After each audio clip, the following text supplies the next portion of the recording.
Now you've got different power adapters. You got the old Molex connectors, which is for the older type DVD drives and hard drives. Then you've got the new SATA power adapters, which is for the new ones. So we're going to use this.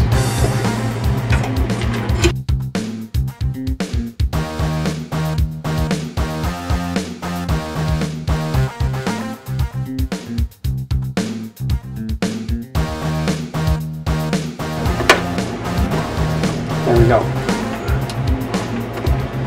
Sometimes it's easier to put the power in first because it's on the bottom. So we're going to want to tie these up after we get them out of the way, but we don't want to do that until we know this thing works. So we got the power and data for the DVD drive, and we got the data for the hard drive, but we don't have power yet. And the other power, now it looks like it's a little bit far away. It's going to be too tight of a stretch.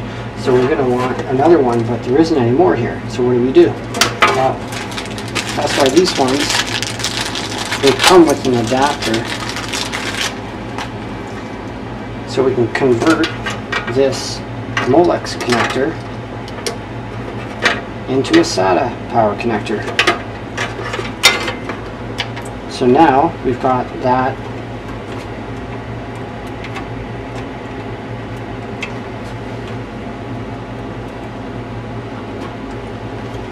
So that plugs in there. Okay. So we'll make it look pretty after. Now we've got the main things in there. Before getting to the final stage of installing the software, we want to install these front connectors. So we got the power, LED, speaker, reset button, and so on these. We've got the USB here, and this is the audio. Now you've got two. You've got the AC97 and the HD audio. We can stick with the HD audio, and it goes on the motherboard. Now some of them will be in different spots here, and you can kind of tell because looking at a USB to one of these, the USB has one hole blocked on the corner. The audio has one hole blocked, but it's not in the corner, it's just one in. So the USBs are easy to find actually. Maybe we'll get the light on here. So right down at the bottom you can see a couple of USB connections. So of course you line up where the hole is missing to where the pin is missing on here.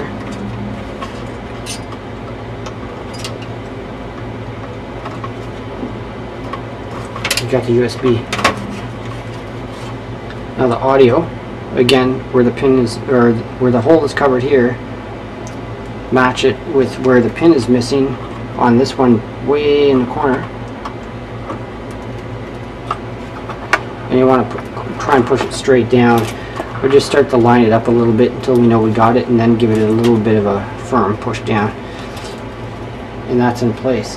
Now, the last thing, or what I leave to the last, is setting these up. Now with this particular case, it labels them all nicely.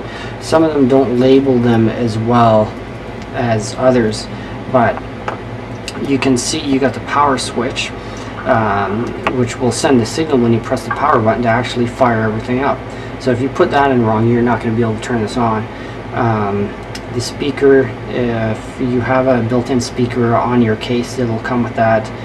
And you've got the hard drive LED and the reset button. Now the other one, it shows black and green, or it'll say power and ground. Now this one actually says power LED, but some of them don't say that, so you can tell which one is the power LED, because there's always a hard drive and a reset power switch and a power LED, because you got to know when the power is on, the light comes on, and that's what the power LED is for. But if it's not labeled, you can just kind of do going through the ones that are here, and whatever's left over, that must be the power LED. So we need to know where these things plug into. So each board has a slightly different location, and this is down here at the bottom. Now to see where it is, you can look it up in the manual. Of course, that's where all the drivers come with. We'll need to install later. Somewhere in the manual. Here we go. So we can see power LED, power button, hard drive LED, reset. So we know where they are, and it actually shows you relative to where the motherboard is, where this is located. So looking at the board, you can see there's your processor, which is up there. Here's the memory, which is there, and then the other PCI slots down there, and then the pins that we're looking for the system is way down at the bottom, right at the end of the PCI slot. So that's those ones down there.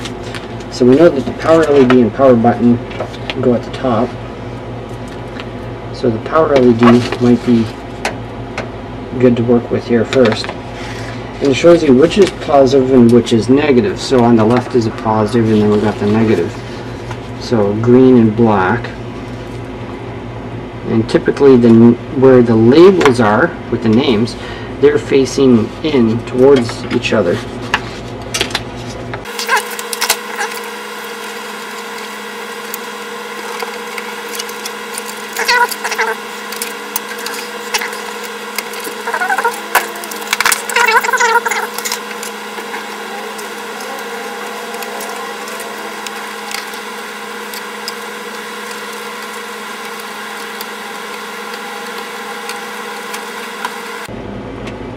Okay, so now those are in place.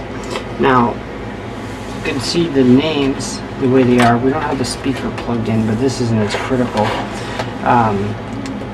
The bottom half of the pins would have the names facing up, and the top half of the pins would have the name facing down. So they're actually, with the labels, the two labels, if they're on the fronts here, the labels would be face to face, going down like that, and that's basically where it lines up with the positive and negative. Or you can always refer back to here, and you always know that black is negative, and whatever the other color is for that thing would be the positive. And then just look at this diagram, and it tells you positive and negative, so you know where it goes into. That's basically it. The system's put together. So just one final check when you're done putting everything together to make sure that it is correct is going through all the parts. So the motherboard obviously is there, processor, memory, power supply. We've got the DVD drive with power and the data connector. We've got the hard drive with the power and data connector. We've got the USB plugged in, the audio, and we've got the system buttons hooked up where it's got the power, reset, hard drive LED and that. So I think we're ready to fire this thing up and see if it works. So let's look at that.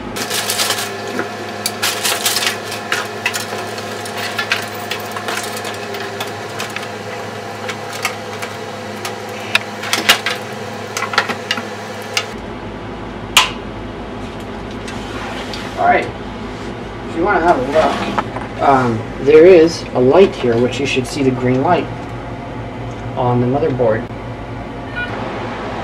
Okay, so now that we got this thing all put together, and you can see when we put the power switch on the back of the power supply, which all the new ones come with, we can see the green light on the motherboard, so we know there's power coming to the board, which is good. So now that we've got all the cables hooked up, we're going to hit the power button on here and see what happens.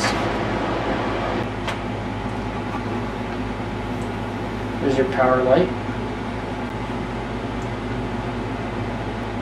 So we got an error message, but that's fine. We know that it's to do with not finding an operating system, which would be correct because nothing's in there yet. Have a look here.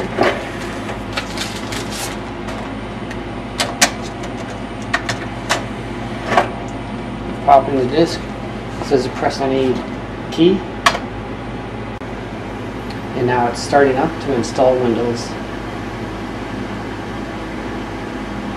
That's basically it. We just built a computer from scratch. You can use any parts, any brand names, as long as they're compatible with each other. And that's basically it, aside from learning how to install Windows, we just built your first computer.